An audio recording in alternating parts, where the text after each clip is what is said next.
Bismillahirrahmanirrahim. Alhamdulillahirabbil alamin.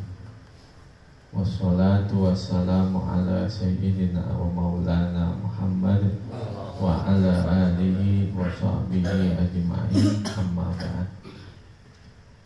Maqala Syekhul Mu'allifu rahimahullahu ta'ala wa adaman naf'a bihi wa bi barakati ulumihi wa bikum bidarain amin. Qala radhiyallahu anna wa ankum.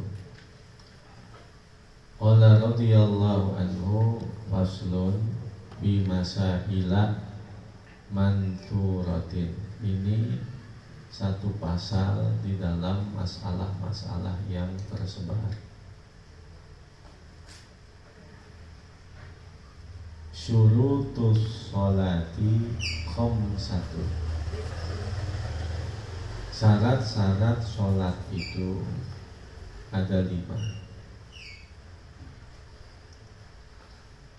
Ahaduha, yang pertamanya adalah toharatun an hadatin wa janabatin, suci dari hadat dan hadat kecil dan hadat besar.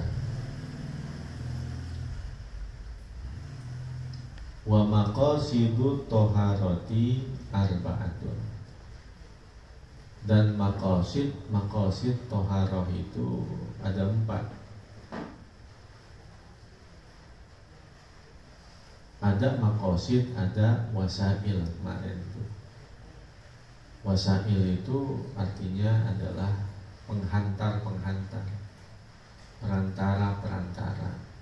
Sedangkan maqasid adalah tujuan-tujuan. Maka tujuan toharoh itu ada 4.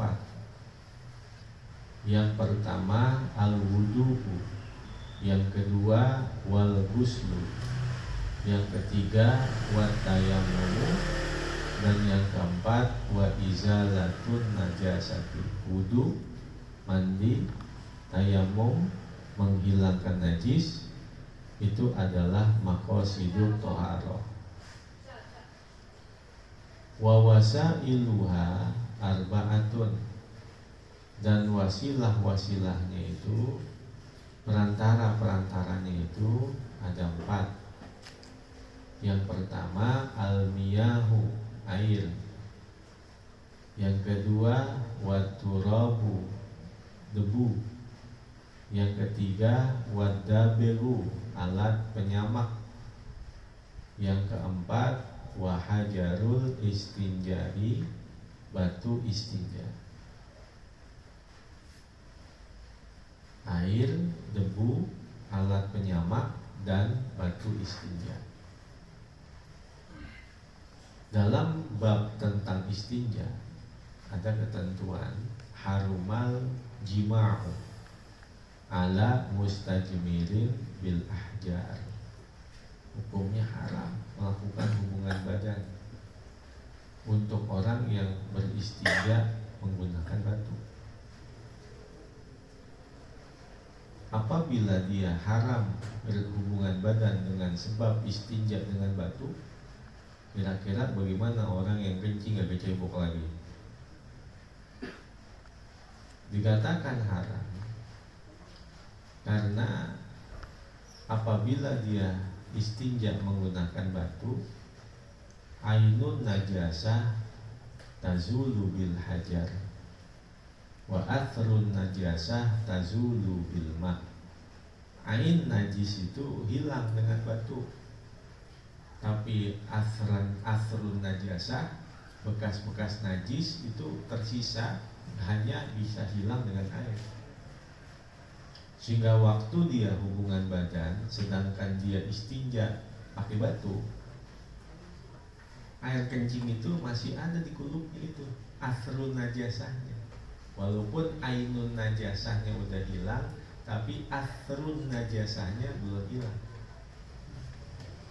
Terjadi hubungan badan, nanti maninya akan bercampur dengan air kencing. Itu menjadi mutanajis, itu bahaya. makanya diajarkan itu sehabis dia istinja dengan batu, sebelum dibersihkan dengan air, harumal jima'u ala mustajmirin bil ahjar, haram melakukan hubungan badan untuk orang yang beristinja dengan batu. Wa wasaili syai'ani al ijtihadu wal awani, dan wasilahnya wasilah penghantar dari penghantar itu, perantara dari perantara itu ada dua macam. Yang pertama al-ijtihad, yang kedua bejana-bejana. Ijtihad di sini bukan istinbatun li ahkam, bukan mengambil hukum, bukan menetapkan hukum-hukum, bukan. Ijtihad di sini adalah bajlul majhud fi talabil maqsud, mengerahkan berbagai kemampuan untuk mencapai hasil dan tujuan. Nah, itu ijtihad di situ. Artinya amal ijtihadu, adapun ijtihad, faidash tabaha, maka apabila samar,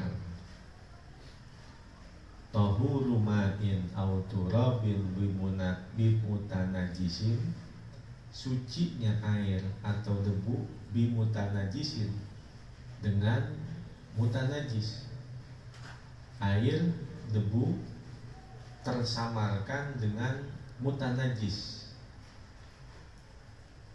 airnya najis, benda suci bercampur dengan najis, namanya mutanajis. Seperti seumpama kopi luwak. Luwak itu dapat membedakan mana kopi yang matang, mana kopi yang mentah. Dan dia makannya ditelan, bukan dikunyah. Sehingga ketika dia buang air, kopinya itu dikeluarkan dalam keadaan utuh. Sehingga itulah yang disebut dengan mutanajis. Itu bukan najis.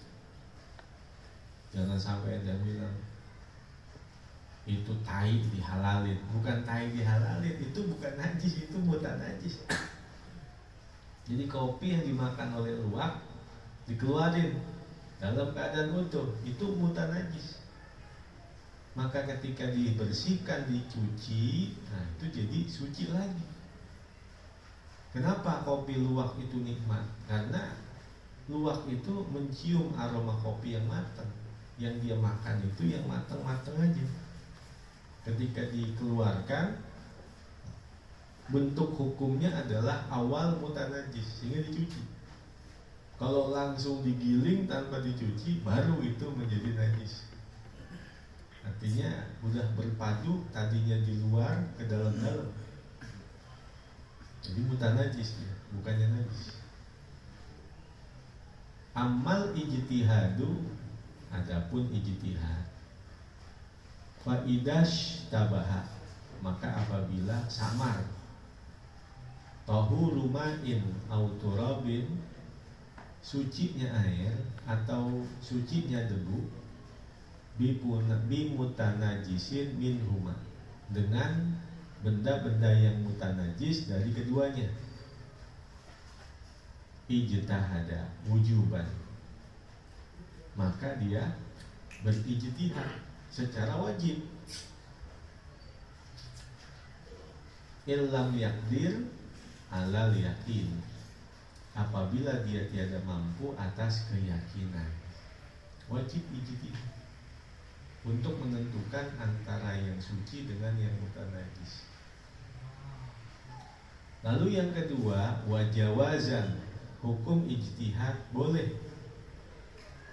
Kalau tadi kan wujuban, kalau yang kedua jawazan, in qadara ala tahurin biyakinin, apabila dia mampu atas menentukan yang suci dengan keyakinan. Oh, ini yang suci, yang ini nih.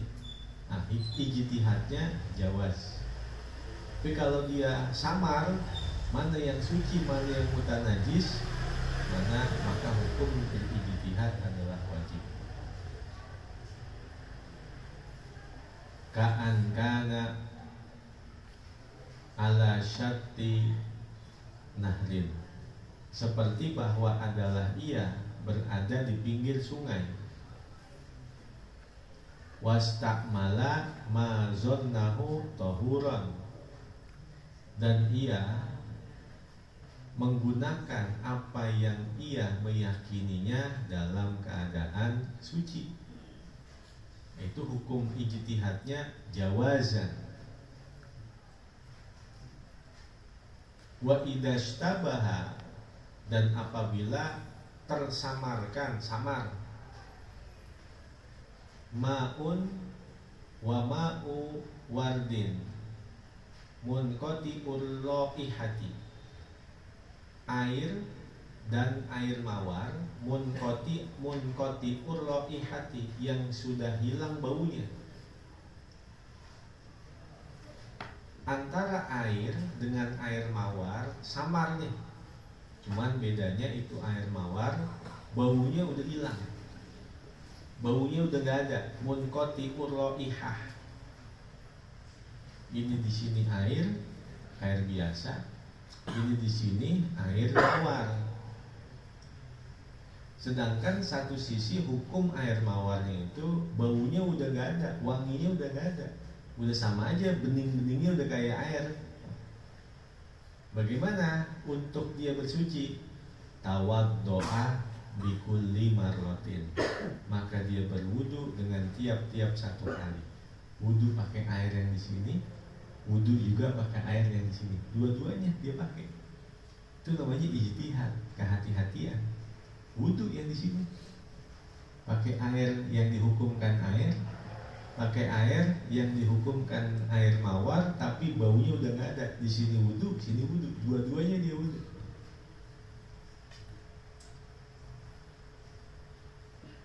Wa idashtabaha ma'un wa baulun, dan apabila tersamarkan air dan air kencing. Ini air apa ini ya? Ini mah air biasa. Nah, ini air apa ini ya? Kok kayak air kencing gitu. Bingung dia, ini air kencing yang masuk kemari atau yang bercampur kemari. Bingung dia, ini air kencing. Cuman samar dia. Cuman itu samar antara air kencingnya udah berbentuk seperti air biasa, tapi dia yakin salah satunya adalah air kencing. Cuman yang mananya dia nggak bisa menentukan. Maka dia berijtihad dengan cara apa? Araqahuma, menumpahkan keduanya. Buang aja dua-duanya. Dibuang aja dua-duanya. Au khalatahuma, atau dia campur keduanya. Tumma tayammama, lalu dia bertayamum. Berarti kan dia nggak dapat air, sehingga hukum tayamum jadi boleh. Yang kedua tadi itu dicampurin supaya keyakinannya itu air kencing semua. Ini air yang biasa dicampurin dengan yang seumpama dia meragukan nih air kencing bukan ya, campurin aja, wah air kencing semua ini, tayamum dia. Atau yang satu buang, yang satu buang, dua-duanya buang, berarti kan saya nggak dapat air, jadi boleh tayamum. Itu ijtihad.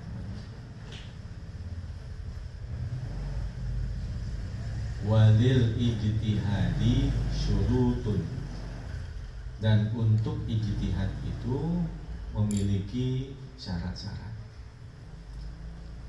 At-ta'addudu fil mushtabahi, yang pertama berbilang pada sesuatu yang diragukan, yang disamarkan.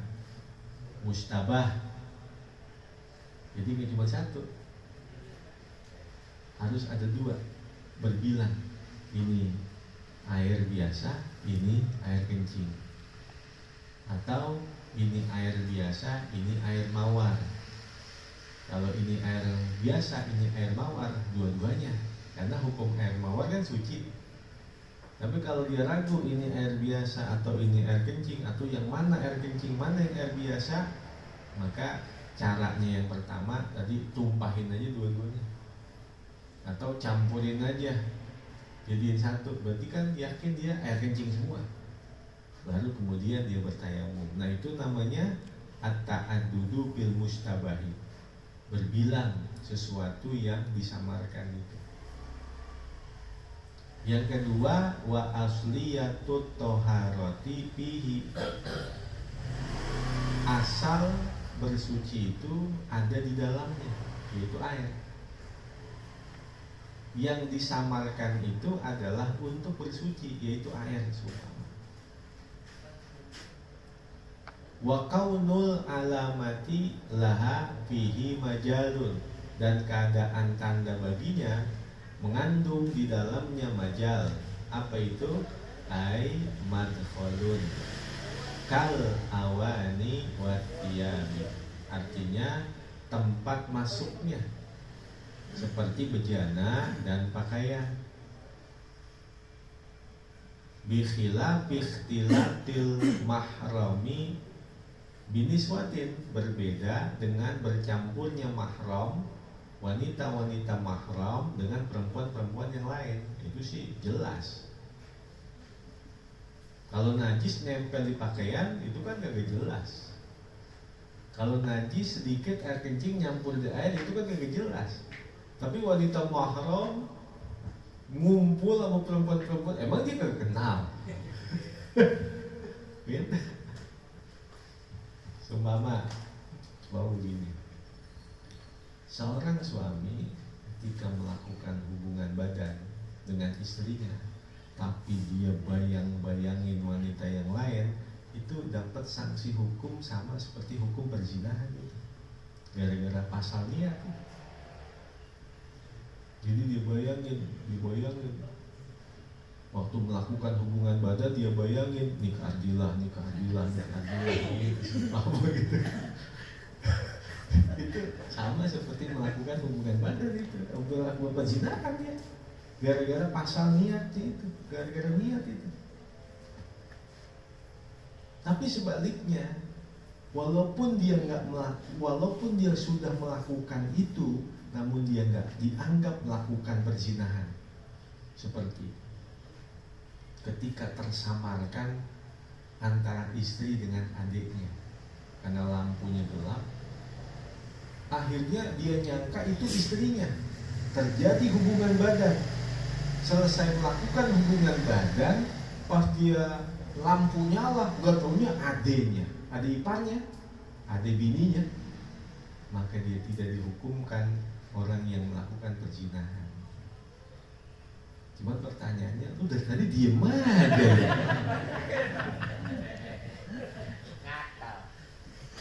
Jadi jangan ngarep-ngarep begitu, jangan ngarep-ngarep begitu.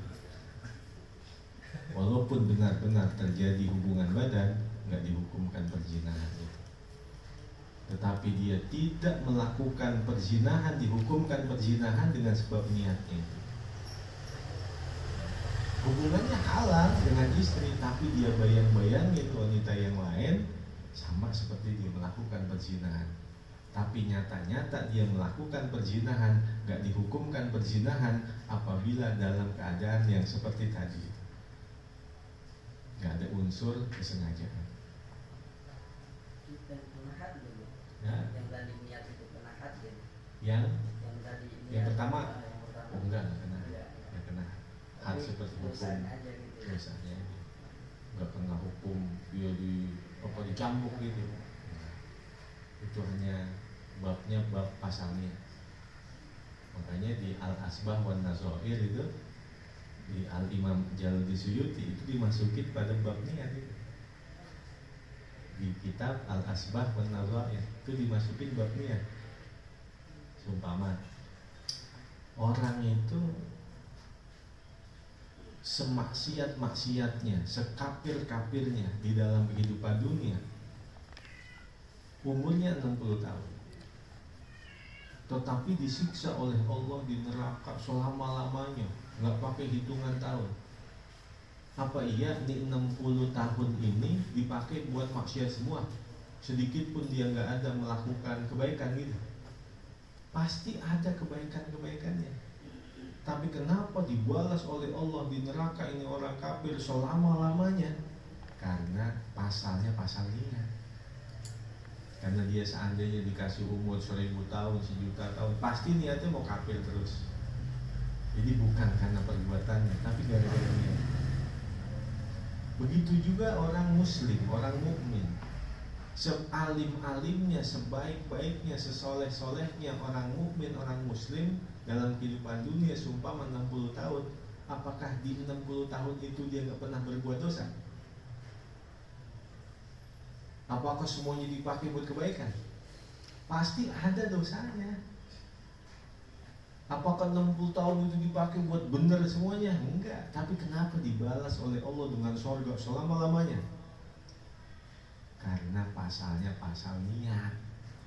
Seandainya ini orang mukmin, orang muslim ini hidup selama-lamanya 1.000.000 tahun, 1.000 tahun, pasti dia niatnya mukmin terus. Jadi kekalnya orang mukmin di surga gara-gara pasal niat. Kekalnya orang kafir di neraka gara-gara pasal niat. Jadi nggak ada hukum had buat orang yang seperti itu. Wal ilmu bin najasati au zonnuha bi ikhbaril adli, dan mengetahui dengan kenajisannya atau menduganya dengan khobar-khobar yang adil. Di dua air nih, dia nggak tahu mana air yang tercampur air kencing, dia nggak tahu. Tapi dia tahu kalau di situ salah satunya tercampur air kencing. Tapi nggak tahu di dua bejana ini yang mana yang kena najis. Dia nggak tahu nih yang ini apa yang ini. Tapi dia tahu kalau di situ tercampur najis di salah satu dua bejana tersebut. Itu syaratnya ijtihad. Kemudian wassalamatu minat ta'arudi, selamat dari pertentangan dengan hasil ijtihad. Karena al-ijtihad layan kudu bil ijtihad. Satu ijtihad itu nggak menjadi batal dengan ijtihad yang lain. Seandainya ada orang sholat 4 rakaat dengan 4 arah kiblat, dengan 4 kali ijtihad, sah sholatnya. Dia berada di suatu daerah, ijtihad dulu dia, kayaknya kiblat tetap sono ini, sholat dia 1 rakaat, Allahu Akbar. Ketika udah selesai 1 rakaat, bangun dia di rakaat yang kedua, ijtihad lagi, kayaknya medep sono ini kiblat. Akhirnya dia putar sono. Setelah ijtihad yang kedua, lalu dia ijtihad lagi, kayaknya ke sono ini. Akhirnya madu ke sono dia. Lalu udah selesai ijtihad lagi, kayaknya medep sono ini. Lalu dia ijtihad lagi madu ke sono. 4 rakaat dengan 4 arah kiblat dengan hasil 4 kali ijtihad, sah sholatnya. Karena al-ijtihad layan kudu bil ijtihad. Ijtihad itu tidak menjadi batal dengan ijtihad yang lain. Yang pertama nggak jadi batal dengan yang kedua terus yang ketiga terus yang keempat nggak jadi batal.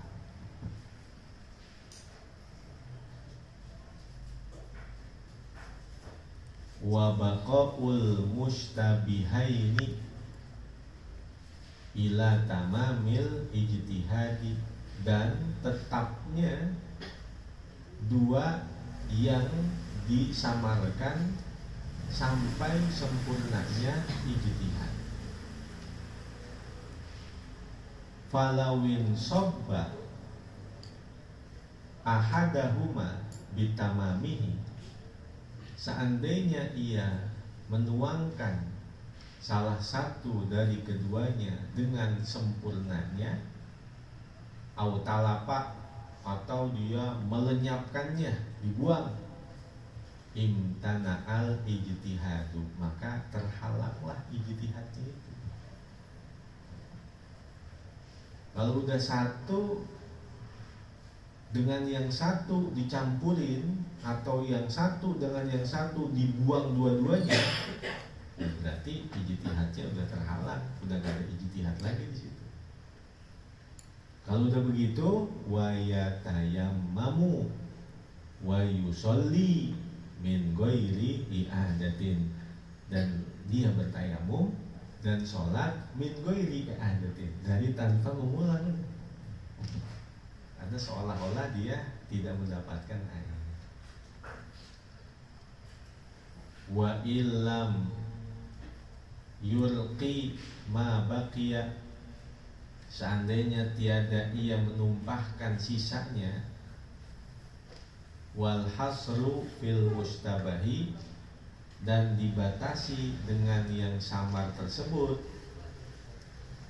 falau istabaha inaku baulin bi awani baladin fala jitihada, seandainya samar antara bejana kencing dengan bejana satu negeri, maka tidak ada ijtihad. Bal ya'khudhu minha masya'a, bahkan boleh dia mengambil darinya apa saja yang ia kehendaki. Wa amma sa'atul wakti, adapun lapangnya waktu, falaisat bisyartin, maka tidak termasuk dengan syarat-syarat itu. Bal yajtahidu, bahkan dia berijtihad, wa in adda ijtihaduhu ila khurujil waktu, sekalipun membawa ijtihadnya itu sampai keluarnya waktu. Makanya sidang isbat sampai malam banget gitu ya. Sampai udah mau isya, ya emang itu ijtihad. Ya nggak apa-apa. Dia lagi ijtihad itu, lagi menentukan hukum. Ini karena kita kan nungguin lama, ini kapan jadi pakai ke sini? Malam banget lah orang dia lagi ijtihad. Itu maknanya wa in adda ijtihaduhu ila khurujil waqti, sekalipun membawa ijtihadnya itu sampai keluar waktu. Wa kada la yustaratu, demikian pula tidak disyaratkan kaunul ina'aini liwahidin, keadaan dua bejana itu untuk satu orang. Laukana li'itnaini laisa li ahadihima an yatawaddo'a min ina'ihi illa ba'dal ijtihadi, bahkan seandainya adalah keduanya itu untuk dua orang, laisa li ahadihima, tidak untuk salah satu dari keduanya, an yatawaddo'a min ina'ihi, bahwa ia berwudu dari bejananya itu, illa ba'dal ijtihadi, kecuali setelah ijtihadnya. Wa syartul amali, dan syarat mengamalkan bil ijtihadi, dengan ijtihad itu adalah zuhurul alamati, nyata-nyata tanda-tandanya. Fa illam yazhar lahu syai'un, maka jika tidak nyata-nyata tampak baginya sesuatu, arokol ma'aini, maka ia menumpahkan dua air itu. Au kholato ahadahuma, atau mencampur kepada salah satu dari keduanya. Au ba'dahu, atau sebagiannya, bil akhari, dengan yang lain. Tsumma tayammama, lalu dia bertayamum. Tadi udah dijelasin, buang aja udah. Wa ulima anna hada syartun lil amali, dan dapat diketahui bahwa ini adalah syarat untuk pengamalan, la li aslil ijtihadi, bukan untuk pokok-pokok ijtihad. Amal awani, adapun bejana-bejana, fayahillu istimalu kulli ina'in tohirin walau napisan ka yakutin wa nahwihi. Adapun bejana-bejana maka halal menggunakan setiap bejana yang suci walaupun napisan, harganya itu mahal, kayakutin seperti batu yakut, wa nahwihi dan seumpamanya, illa aniyatal dhahabi awil fiddati, kecuali bejana-bejana emas dan perak. Faharamun istiqmaluha, maka haram menggunakannya. Wattikhaduha, dan haram menyimpannya. Min ghairi istiqmalin, dari tanpa menggunakannya. Bejana emas, bejana perak kagak dipakai, disimpan doang, haram juga. Alan nisa'i wal rijali, atas wanita dan laki-laki. Kalau emas putih itu nama doang emas, padahal dia titanum. Jadi laki-laki pakai emas boleh, emasnya emas putih, karena namanya emas putih walaupun harganya sama dengan emas yang kuning. Jadi laki-laki boleh pakai emas, emasnya emas yang putih, bukan emas yang biasa itu. Ada kan emas putih kan? Jadi kalau tunangan tuh laki-laki pakai emas putih boleh. Tapi kalau emas yang kuning haram. Gitu ke cincin tuh pakai emas putih. Emas putih boleh. Summat toharatu kismani. Lalu bersuci itu ada dua macam. Toharatun li ajli hadatin asghara. Yang pertama bersuci untuk semata-mata hadat yang kecil. Wa toharatun li ajli hadatin akbara. Dan bersuci untuk semata-mata hadat yang besar.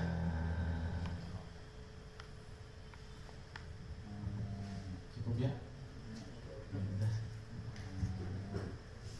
Kusuat katanya. Wallahu a'lam. Itu enam.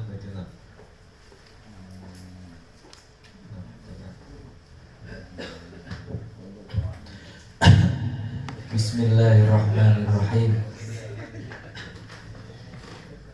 Idza dzukirati isman mu'arrafan thumma a'adathu kana tsani huwal awwal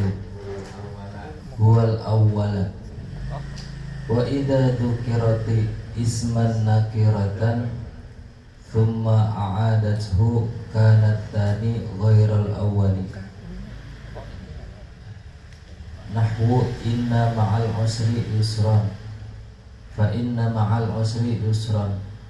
Al usri ismun mu'arrafun maknahu wahidun, wa yusran ismu nakiratin ismun nakiratun maknahu idnani. Idza dzukiratis man mu'arrafan tsumma a'adathu kanatani wal awwala. Itu huwa jadi badal, sehingga al awwala tetap jadi khobarnya kana. Apabila disebutkan isim ma'rifah lalu ia mengulangnya, maka adalah isim yang kedua itu isim yang pertama. Artinya dia juga. Yang pertama adalah yang kedua, dia juga. Tapi sebaliknya, wa idza dzukiratis man nakiratan tsumma a'adathu kanatani ghairal awali. Dan apabila disebutkan isim nakirah lalu ia mengulangnya, maka isim yang kedua adalah bukan isim yang pertama. Berarti dua. Kalau yang pertama satu, kalau yang kedua dua. Contohnya Inna ma'al usri yusron, fa inna ma'al usri yusron. Al usri itu isim ma'rifah, maknanya satu. Yusron isim nakirah, maknanya dua. Al usri artinya kesulitan, yusron artinya kemudahan. Usrinya kesulitan satu, ngelawan yusron dua kemudahan. Berarti dalam satu kesulitan Allah siapkan dua kemudahan. Itu maknanya inna ma'al usri yusron, fa inna ma'al usri yusron. Dalam satu kesulitan Allah siapkan dua kemudahan. Jadi satu susahnya, mudahnya dua. Contoh, kita disunat sekali kan sakitnya kan, enaknya bewaya gini kan. Kalau dua mudah. dua.